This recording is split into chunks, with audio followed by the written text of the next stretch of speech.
ఇక ఖార్గేజీ మీరే ప్రధాని అభ్యర్థి, ఖార్గేజీ మీరే ప్రధాని అభ్యర్థి, మమతా కేజ్రీవాల్ ఇతర నేతల ప్రతిపాదన, ముందు విజయంపై దృష్టి సారిద్దామన్న కాంగ్రెస్ అధ్యక్షుడు, ఢిల్లీలో ఇండియా కూటమి భేటీ, ఉమ్మడి ర్యాలీల నిర్వహణకు తీర్మానం, ఎంపీల సస్పెన్షన్ కు నిరసనగా 22న ఆందోళనలు.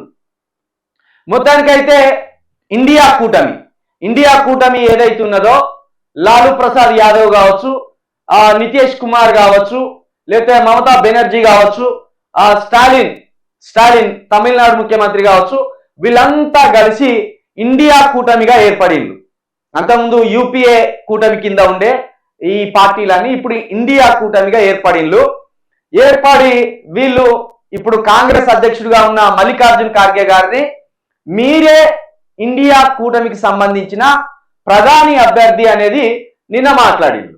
నిన్న వీళ్ళు ఒక ఒప్పందం చేసుకున్నారు. ఇక్కడ దళిత అభ్యర్థితోటి ఇండియా కూటమి మోడీని గద్దెదించాలనే ఒక ఆలోచనను కూడా చేస్తున్నట్టు స్పష్టంగా అర్థమవుతారు.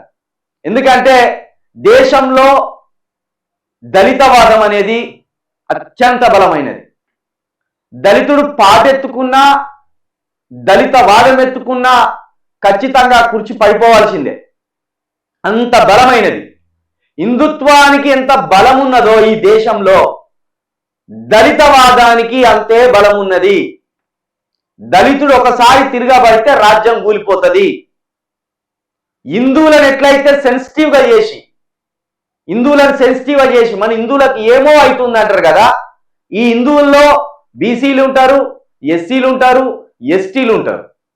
కానీ దళితుడి మీద జరిగే దాడులు దళితవాదం అంటే ఏం లేదు, సమానత్వం. దళితుడిని ఇంకోని కించపరచడు, నీదేం కులము నీదేం మతం అని అడగడు.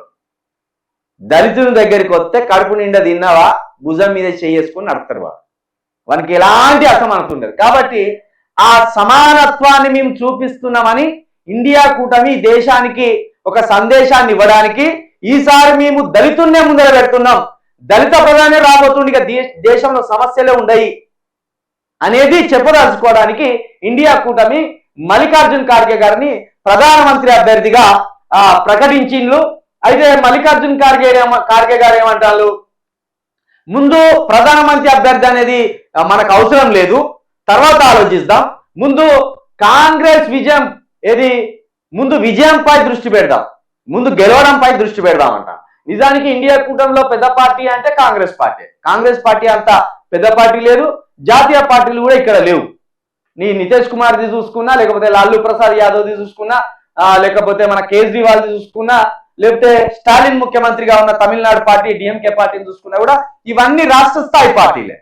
కాబట్టి కాంగ్రెస్ ఇక్కడ జాతీయ పార్టీగా ఉన్నది అంటే తప్పకుండా ప్రధానమంత్రి అభ్యర్థి కూడా ఆ పార్టీ నిర్ణయిస్తారు. కాకపోతే ఆ పార్టీకి వచ్చే సీట్లను ఇతర పార్టీలకు వచ్చే సీట్లను అంచనా వేసుకొని ఎవరిని పెట్టాలనేది ఒక ఒప్పందం కూర్చుకుంటారు. అయితే ముందు ఇదంతా డ్రామా ఆడితే మళ్ళా హిందుత్వం అనే నినాదం కింద బీజేపీ ఆడుతున్న డ్రామాల కింద మనం బొత్తాపడతామని ఒకే ఒక ఉద్దేశంతో ముందుగానే దళిత ప్రధాని అనే ఒక అంశాన్ని తెర మీదకి తీసుకురావడం జరిగింది.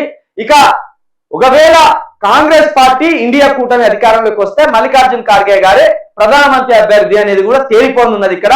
కాబట్టి ఇక నుండి దేశవ్యాప్తంగా రాబోయే 6 నెలల్లో కూడా దళితవాదం చుట్టూ దళిత ప్రధాని చుట్టూ ఒక రాజకీయం అయితే నడుస్తుంది. ఇక్కడ తెలంగాణలో కూడా ఏదైతే కేసీఆర్ అప్పుడు ఒకవేళ మీరు టీఆర్ఎస్ కోట్లేసి గెలిపిస్తే టీఆర్ఎస్ ని నేను దళితున్నే ముఖ్యమంత్రి చేస్తా అన్నారు.